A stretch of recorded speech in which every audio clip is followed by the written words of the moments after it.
भक्ता, तू मला शोधायला अनेक मंदिरांमध्ये भटकतोस. कधी या गावी जातोस तर कधी त्या गावी. पण तुला ठाऊक आहे का, ज्या पावनभूमीत मी माझ्या या नश्वर देहाचा त्याग केला, जिथे मी माझी समाधी घेतली, तिथली खरी आणि सत्य कथा काय आहे? आज मी तुला कुठेही न ऐकायला मिळालेली माझ्या त्या अंतिम क्षणांची आणि माझ्या समाधी स्थानाची संपूर्ण सत्यकथा सांगणार आहे. हा व्हिडिओ शेवटपर्यंत अगदी मनापासून ऐक, कारण आज तुझा हा स्वामी तुझ्याशी थेट संवाद साधत आहे.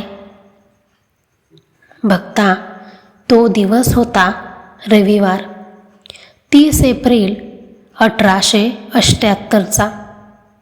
हिंदू पंचांगाप्रमाणे तो चैत्र वद्य त्रयोदशीचा दिवस होता. दुपारची वेळ होती. माध्यान्ह काळ सुरू झाला होता. निसर्गामध्ये एक अनाकलनीय शांतता पसरली होती. अक्कलकोट नगरातील वारे जणू स्तब्ध झाले होते. मी गेली अनेक वर्ष ज्या वडाच्या झाडाखाली, त्या पवित्र वटवृक्षाखाली बसून तुम्हा सर्व भक्तांना आशीर्वाद दिले, दुःखातून बाहेर काढले, नेमक्या त्याच वटवृक्षाखाली मी माझा हा देह विसर्जित करण्याचे ठरवले. माझा अवतार कार्य पूर्ण करण्याची ती वेळ होती. पण माझ्या या लीला तुम्हा मानवांना कशा उमजणार? मी जेव्हा डोळे मिटून शांत बसलो, तेव्हा संपूर्ण अक्कलकोट नगरी हादरून गेली. लोकांना वाटले की स्वामी आता आपल्याला सोडून चालले आहेत. भक्ता, जेव्हा मी समाधी घेण्याचे हे लीला नाट्य रचले, तेव्हा माझ्या अवतीभोवती माझे अनेक निष्ठावंत सेवक आणि अनन्य भक्त उभे होते.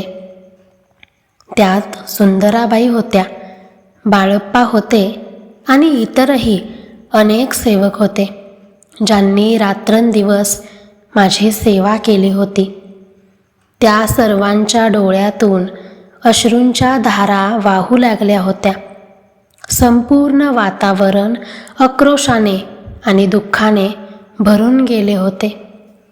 प्रत्येकाला वाटत होते की आता आमचा पाठीराखा आम्हाला सोडून चालला आहे. पण भक्ता, मी त्यांना त्याही वेळी धीर दिला. मी त्यांना म्हणालो, आम्ही गेलो असे मानू नका. आम्ही कर्दळीवनात गेलो आहोत. आम्ही जिवंत आहोत आणि तुमच्या प्रत्येक हाकेला धावून येण्यासाठी सदैव तत्पर आहोत.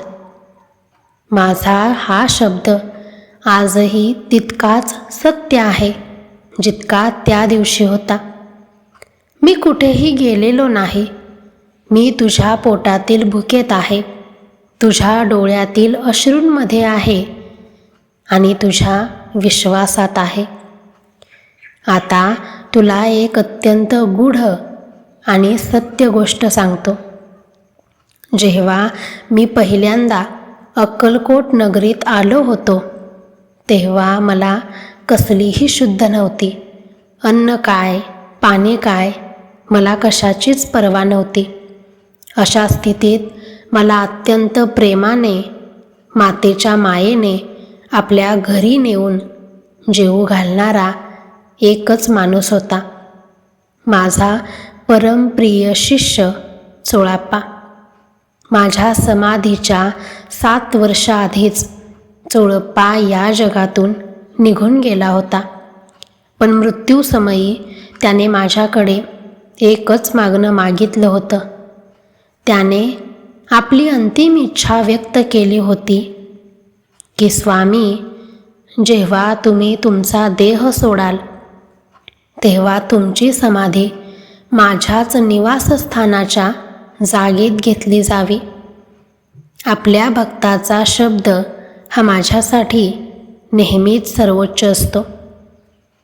म्हणून भक्ता, मी त्या वटवृक्षाखाली दुपारी देह ठेवल्यानंतर माझ्या पार्थिव देहाला चोळप्पाच्या त्याच पवित्र निवासस्थानाजवळ आणण्यात आले आणि तिथेच मला समाधिस्थ करण्यात आले.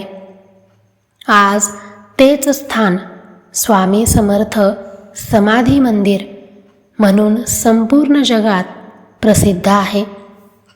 भक्ता, तू विचारत होतास ना की हे स्थान सध्या कुठे आहे? हे परम पावन, अत्यंत जागृत आणि लाखो भक्तांचे श्रद्धास्थान असलेले माझे समाधी मंदिर महाराष्ट्र राज्यातील सोलापूर जिल्ह्यात अक्कलकोट या नगरीत आहे. सोलापूर शहरापासून हे अंतर साधारण 40 किलोमीटर आहे. जर तुला माझ्या दर्शनाला यायचे असेल तर तू ट्रेनने किंवा बसने सहज सोलापूरपर्यंत येऊ शकतोस. सोलापूर रेल्वे स्टेशन किंवा बस स्टँडवरून अक्कलकोटसाठी दर 15 ते 20 मिनिटांना सरकारी बसेस आणि खाजगी वाहने उपलब्ध असतात.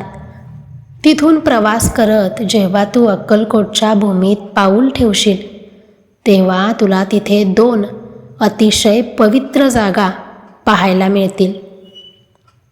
पहिली जागा म्हणजे वटवृक्ष स्वामी समर्थ मठ, जिथे मी वर्षानुवर्ष वास्तव्य केले, भक्तांचे कल्याण केले.